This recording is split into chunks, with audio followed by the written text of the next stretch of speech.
Good. How's everyone doing? Thank you for waiting on me. Okay, I see Mr. Belver is there. So we're going to start authorizing a lease agreement with Capital Broadcasting, Inc. You get to the previous minutes. Oh, I'm sorry, the previous minutes. Could I get a motion? I'll make a motion. Okay, so moved. Okay. All right. All in favor, vote. All in favor? Aye. Aye, Karen, okay. Authorizing a lease agreement with Capital Broadcasting, Inc. at the Times Union Center. Mr. Ballard. Thank you, Chairwoman. This is Talk 1300, as many of you know, Paul Vandenberg's station. We are asking for a one-year renewal, which would end on May 31, 2018. Prior to that time, we'll have further discussions with the tenant. This is the final option year of the existing contract, so there were 2 one-year options. This would be the last option year, and then we'll potentially negotiate a new deal thereafter. Okay. We have any questions? Okay, Brian. Just a quick one. What's the square footage breakdown for that?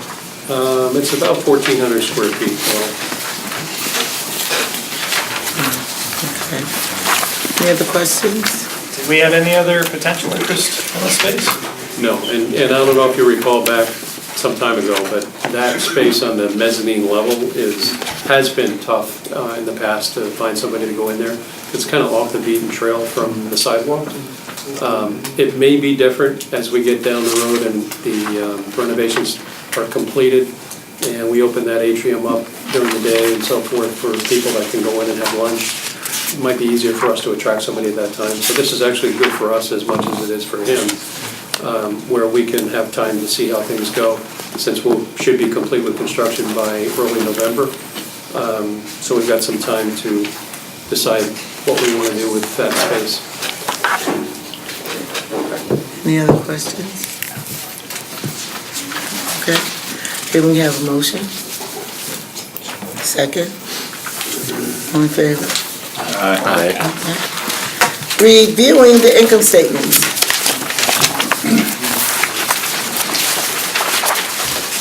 So I don't know what the order is in your package, but starting with the arena statement through the end of July, the month of July had a decent attendance, but 19,000 of the attendance was actually attributed to the Jehovah's Witness conference that we had in early July. And that doesn't bring a lot of money, net profits into the arena. It's more an economic impact for the market to fill up hotel rooms and help downtown businesses. The New Kids on the Block concert that we had was a couple of thousand, 2,500 or so short of what we were projecting. And there was a second concert that got postponed from July. So our revenues are down a little bit as it relates to actual versus budget.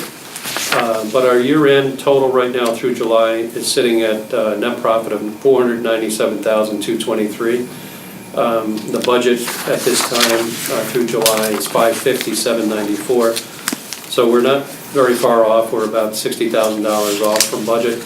And I feel comfortable knowing the events that we have coming in from September on through December, especially with the huge Disney on Ice Frozen that's coming in December. I feel very comfortable that we're going to be able to make that up. It's a lot stronger than last year at this time, right? It is better. I think some of that has to do with the early concerts that we had via Garth Brooks and Moon 5 and some others. The summer's a little bit slower. I will tell you, it's been a little bit of a challenge to get the agencies to book some of the concerts in because of the construction. They know we're under construction. They are concerned about that as it relates to how fans will react to coming to a show knowing that they have to go through the construction zones and so forth. So we've done what we can to advise the agents that we've got plans in place. It's been working great. With 45,000 people for Garth Brooks, 3 shows, we had no problems getting people in and out. But they still know we're under construction, so it's been a little bit of a challenge getting some of the concerts in. For the fall, we've got some real good shows coming. We are planning a major event for early December, and we don't have the final acts yet, but that would be hopefully a ribbon-cutting type of event after the construction is completed in November, which would obviously be something that everyone here and the public would be invited to go to. But more details on that probably on the next meeting. It's great. I would just like to say that I was so impressed with the tour that you gave. That was very, very good. The looking at when we first started, the before and after, oh my God. And when we put that sledgehammer there, is that what it's called? When we did that That's right. for the opening up, For the first phase. the first phase, Yeah. I was very, very impressed with that tour. Yeah. Yeah. Very interesting that when you're on the concourse and you look down at the finished side, albeit not finished with carpet being installed, or the waterfall that's going in, but at least you can see pretty much what it's going to look like with the steel removed and escalators in and so forth, and then the other side, which is under construction.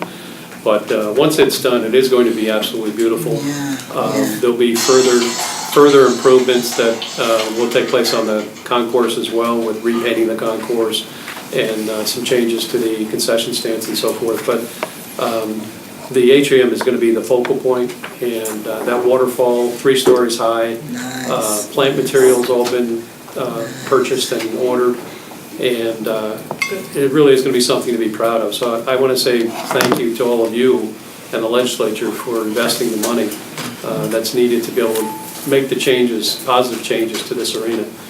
And I will tell you that after the first of the year and in the first quarter, there's a lot of agents that are calling trying to get dates because they know it'll be done by then.